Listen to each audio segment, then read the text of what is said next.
कुछ शहर सिर्फ देखे नहीं जाते, महसूस किए जाते हैं। कुछ शहरों के नाम सिर्फ एक अक्षर नहीं होते, वो एक एहसास होते हैं जो आत्मा को तृप्त कर जाए बिना कुछ कहे। ऐसा ही एक शहर है जिसे काशी कहते हैं, प्रकाश की नगरी, जिसे वाराणसी भी कहते हैं। वरुणा और अस्सी, ये दो नदियों के बीच बसा एक जीवित इतिहास, पर आत्मा बस एक ही नाम से पुकारती है, बनारस।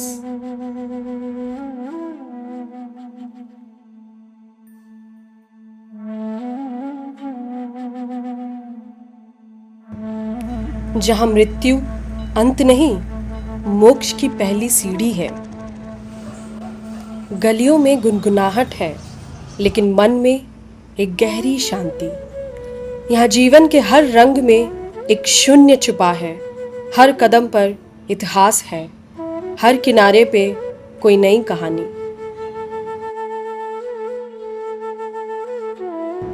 यहाँ स्वाद सिर्फ जुबान का नहीं होता, दिल का भी होता है।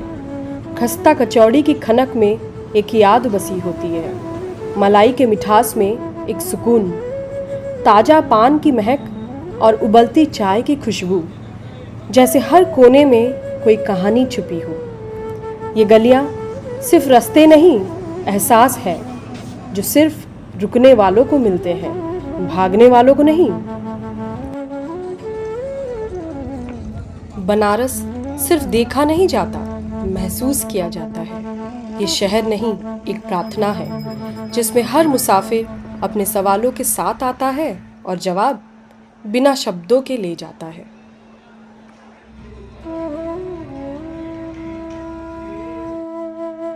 कहते हैं काशी की स्थापना स्वयं महादेव ने की थी। जब कुछ भी नहीं था तब भी काशी थी, और जब सब कुछ मिट जाएगा तब भी काशी ही रहेगी। ये शहर साधारण नहीं, यहाँ गंगा सिर्फ एक नदी नहीं, एक माँ है जो हर थकी हुई आत्मा को अपनी गोद में सुला देती है। बनारस एक ऐसी ज़मीन है जहाँ लोग जीवन जीने नहीं, जीवन को समझने आते हैं। यहाँ गंगा नहीं बहती, यहाँ आस्था बहती है।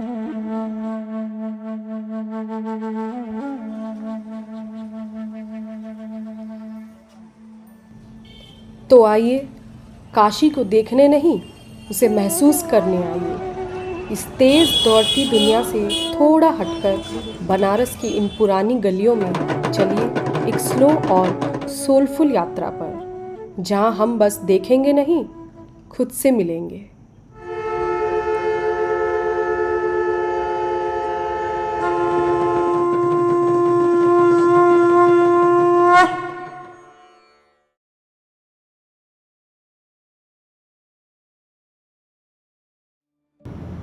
इस भौतिक जिंदगी में जहाँ सब कुछ तो था, पर कुछ भी मेरा नहीं लगता था। हर दिन कुछ पाने की दौड़ में कुछ तो छूटता जा रहा था मुझसे। कभी खुद से, कभी अपने ही सवालों से थक गई थी मैं। शायद इस भागती दुनिया में मैं ठहराव ढूंढ रही थी, एक ऐसा मौन जो शांति दे। जीवन के कुछ ऐसे ही उलझे हुए किस्से, कुछ अनकहे सवाल और मन की भीतरी थकान लिए मैं चल पड़ी थी, कुछ एकांत के पल तलाशने काशी की ओर। ये सिर्फ एक सफ़र नहीं था, ये एक अंतर यात्रा थी, जहाँ रास्ते बाहर नहीं अंदर खुलते थे, जहाँ मंजिल कोई जगह नहीं थी, बल्कि वो क्षण था जब मैं खुद से मिली थी।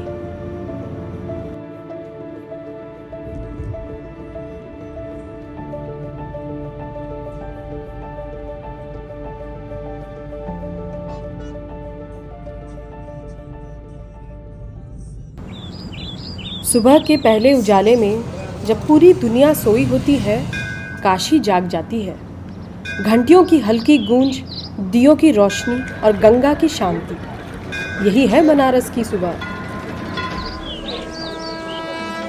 काशी में शिव है और शिव में काल भी, पर जब काल भी अनियंत्रित हो जाए तो उसे थामते हैं काल भैरव। बनारस पहुंचने के बाद हमारी यात्रा की शुरुआत हुई काल भैरव के दर्शन से। यही है काशी के कोतवाल, जो स्वयं मृत्यु से भी अधिक भयावह है, पर अपने भक्तों के लिए सबसे बड़े रक्षक।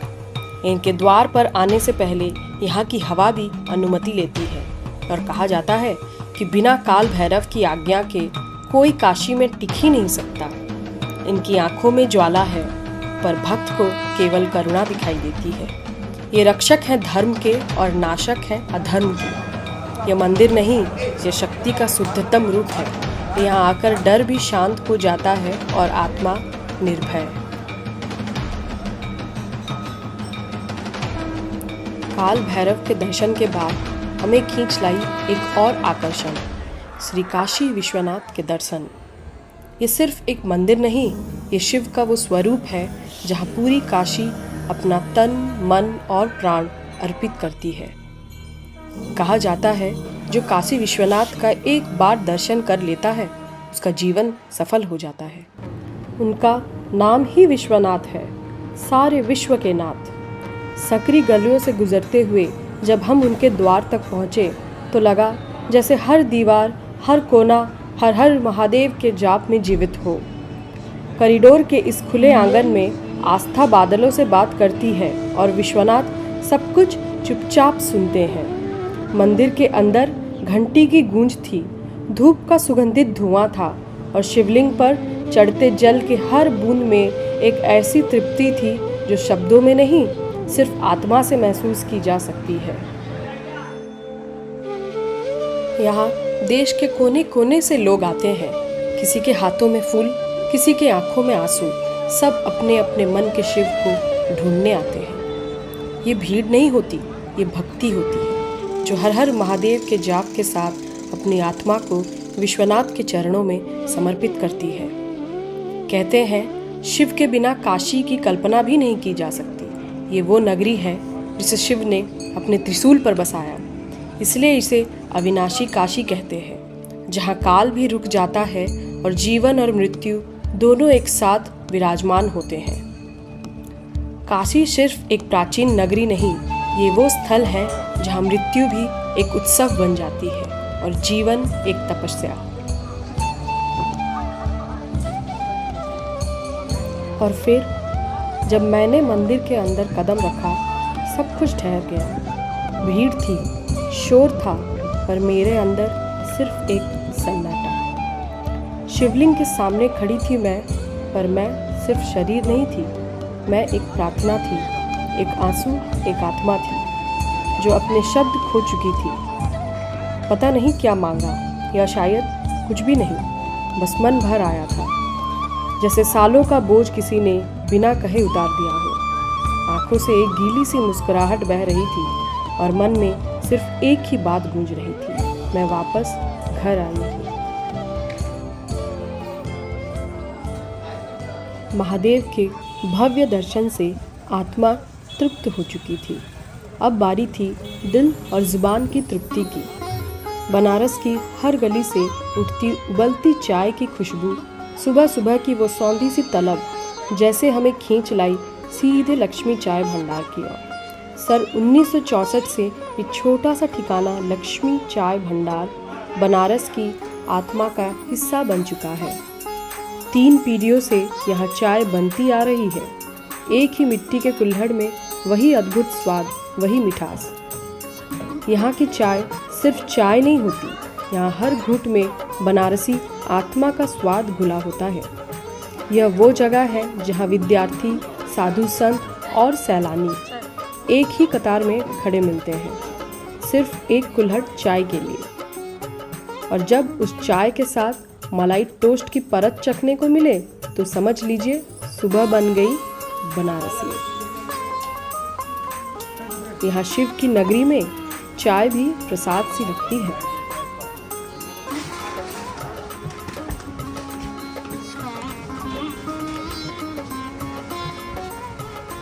और जब पेट में थोड़ी और जगह बाकी हो तो बनारस हमें खाली नहीं छोड़ता। वो धीरे से कान में कहता है, चलो अब असली स्वाद चखाया जाए। सड़क किनारे सजे ठेले और कढ़ाई में सिकती गर्मा गर्म कचौड़ियाँ, हर बनारसी सुबह कचौड़ी सब्जी के बिना अधूरी है। तेज़ मसाले की महक और आलू की रस्सेदार सब्जी का स्वाद, जैसे माँ के हाथ की थाली हो जिसे नकारा नहीं जा सकता।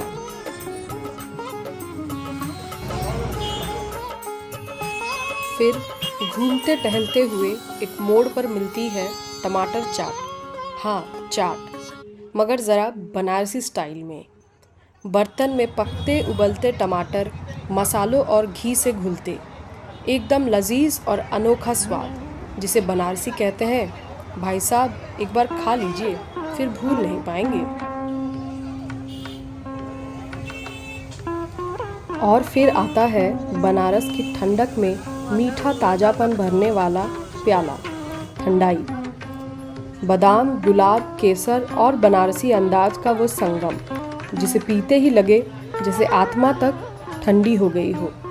होली हो या साधारण सा दिन, बनारस में ठंडाई हमेशा खास होती है।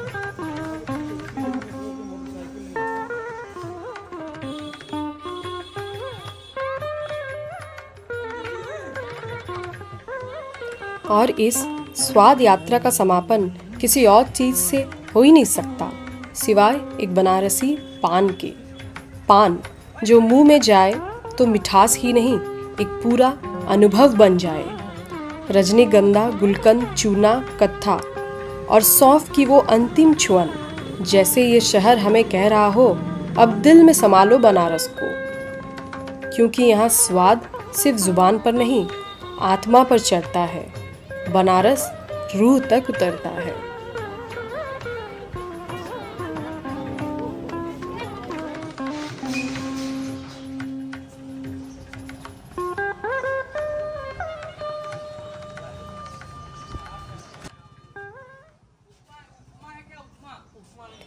अब समय था महाशमशान की ओर बढ़ने का।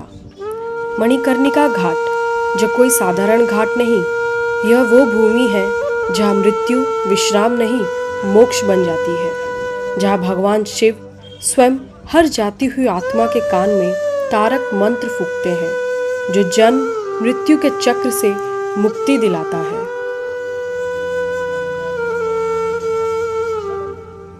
इन गलियों में कदम रखते ही एक अदृश्य सा बोझ महसूस हुआ, जैसे वक्त थम गया हो और हर सांस भारी हो उठी हो। हर 5 मिनट में एक नया शव, एक नई चिता, एक और देह जो अग्नि को समर्पित होने चली थी।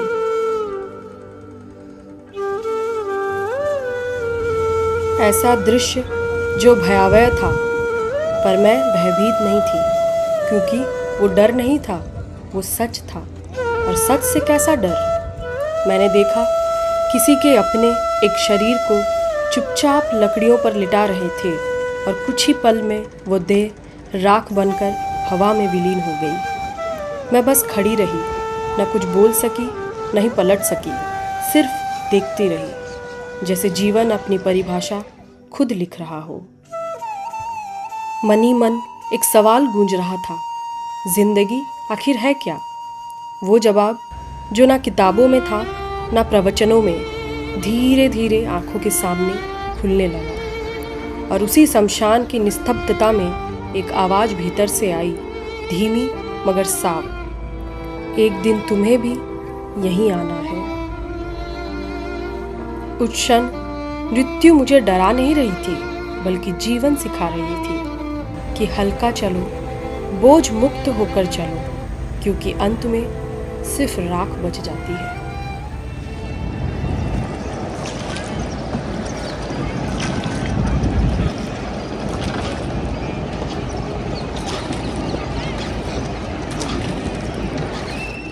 दिन के ढलते ढलते वक्त थम सा गया था, क्योंकि वो घड़ी आ पहुंची थी जिसका इंतजार सिर्फ इंसान नहीं, खुद माँ गंगा भी करती होगी। गंगा आरती, जिसे देखने के लिए दुनिया भर से लोग खींचे चले आते हैं, और यही वो एक कारण था जो मुझे बनारस की ओर खींच लाया।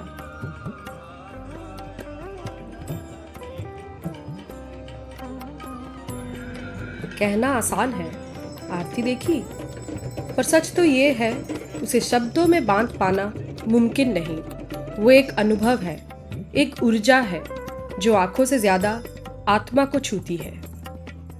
जब पुजारी एक साथ एक ही लय में घूमते हैं और जलती हुई लौ को अपने हाथों से थामे आकाश की ओर उठाते हैं, तो लगता है मानो ये कोई नृत्य नहीं बल्कि एक ईश्वरीय संवाद हो। हर चिंगारी, हर ध्वनि, हर झूमती लौ में एक प्रार्थना है।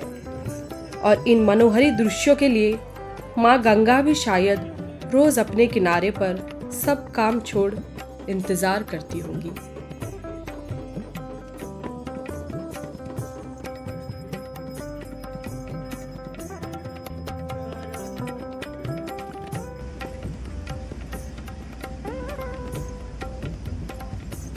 कुछ शहरों से हम सिर्फ मिलते नहीं, उनमें घुल जाते हैं। बनारस भी ऐसा ही था, जैसे मैं कभी यहाँ से गई ही नहीं थी, जैसे ये शहर मेरी यादों का एक पुराना कोना हो, मेरा अपना हो। मैं आई थी कुछ सवालों के साथ अपने होने का मतलब समझने, एक घर से मिलने या शायद खुद से। इस शहर की हवा में कुछ तो था, पुरानी यादों का एक सुगंधित झोंका और किसी अनजानी शांति का एहसास। लगा मैं कुछ ढूंढने नहीं, कुछ छोड़ने आई हूँ। सुबह की गंगा जैसे माँ की गोद, बिना शब्द के सब कुछ कह जाए। हर घाट पे कहानियाँ थी, हर आरती में एक नई प्रार्थना, और हर पल में जीवन भी था और मृत्यु भी। मैं सोचती थी घर छूट गया है, लेकिन बनारस ने सिखाया घर कभी बाहर नहीं होता, वो तो अंदर होता है।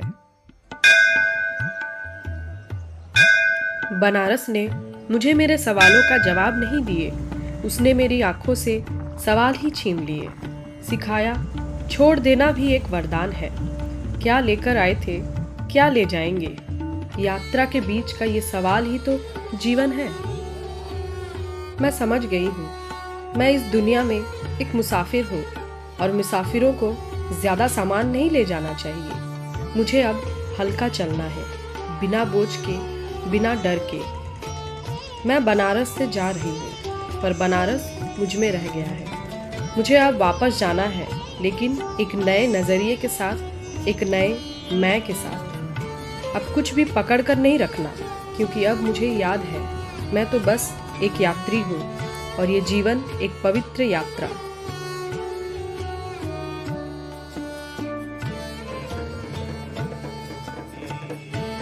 मैंने कहा था ना, काशी देखने की नहीं, महसूस करने की चीज है। यहाँ आकर इंसान अकेला नहीं होता, बल्कि खुद से मिल जाता है। शायद इसलिए कहते हैं काशी में जो आया वो बदल गया, और जो रह गया वो मुक्त हो गया।